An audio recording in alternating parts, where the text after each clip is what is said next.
C'est le 3e bateau de la journée que viennent inspecter les arbitres jaugeurs. Leur mission principale, contrôler la présence et la position de certains éléments comme le radeau de survie. Leur but est de s'assurer que le matossage est respecté, autrement dit que l'équilibrage de l'équipement répond aux normes. Donc là, il faut qu'on trouve des points pour un point de passage sur le radeau de sauvetage et un point d'accroche sur le bateau. Le poids est un élément important en bateau, la gestion et le positionnement des poids. Donc en le plombant, on s'assure qu'il ne va pas être déplacé et qu'il va conserver la position la plus appropriée à une situation d'utilisation.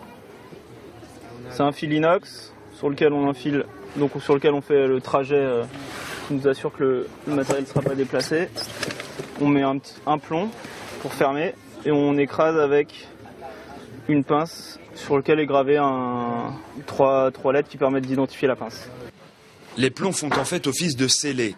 À leur retour du Vendée Globe, chaque skipper peut faire l'objet d'un contrôle par le jaugeur d'épreuve pour s'assurer que tout a bien été respecté durant la course. En fait, il repart de la fiche de contrôle qu'on a fait avant départ et il peut relister l'ensemble du matériel et notamment les plombs parce que c'est le matériel qui peut être... des éléments qui peuvent être sujets à pénalité si ils ne sont pas présents au retour. Scellé signifie que le skipper ne doit utiliser cet équipement qu'en cas de grosse avarie ou de situation extrême. L'idéal, une fois encore, reste de ne pas y avoir recours. Forcément, on se sent un peu plus en sécurité en cas de mauvais temps, en cas d'abordage, en cas de problème. Et, voilà, on a le matériel, mais on veut surtout pas l'utiliser. Je crois que ça c'est un point important.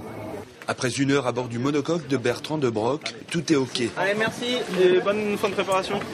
Bastien doit lui encore contrôler une dizaine de bateaux avant le départ.